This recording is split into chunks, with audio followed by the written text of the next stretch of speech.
Good morning. Shocked হয়ে গেলেন তো? হ্যাঁ, আমি সকাল সকাল ঘুম থেকে উঠে ট্রেনে জার্নি করছি, আর যাচ্ছে সঙ্গে আমার পিয়ুষ।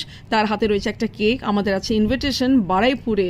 তো খুব ভিজে গেছি বৃষ্টির মধ্যে, একটু টোটোতেও জার্নি করতে হয়েছিল। এই হলো বাড়ি। আর তারপরে আমি তো এন্ট্রি করলাম, কাপড় চেঞ্জ করলাম, কেন পুরো ভিজে গেছিলাম আমি। তো শর্টকাটে আমি বাড়ির একটা ভিউ দিচ্ছি। এটা প্রথম একটা বেডরুম, তারপরে সামনে তো পিয়ুষ বসে রয়েছে, ও ড্রেস চেঞ্জ করেছে। আর তার পাশে আরেকটা বেডরুম, ওখানে হচ্ছে মাসি অ্যারেঞ্জ করছে। আর পাশে হচ্ছে মৌসুমী দিদির ছেলের রুম। তো যাই হোক, ওরা মুস্কান, মৌসুমী দিদি, পিয়ুষ, মাসি আর তার ছেলে। তো আমরা এখানে আড্ডা করছিলাম, বাচ্চারা সব কথা বলছিল, মোমেন্টকে এনজয় করছিল। ওরা তিনজন খুবই ভালো ফ্রেন্ড। তারপরে পরীক্ষিত এলো, মাসিকে প্রণাম করলো। আমাদের সবার ইনভিটেশন ছিল একটা গ্রেট লাঞ্চের। দুতলার বাড়ি আছে, দুতলার বাড়ির মধ্যে দুটো পরপর রুম দেখিয়ে দিলাম, ছোট হোম ট্যুর। আর এটা ছিল আমাদের লাঞ্চ, বিরিয়ানি, দু রকমের চাপ, স্যালাড, দই মিষ্টি, সব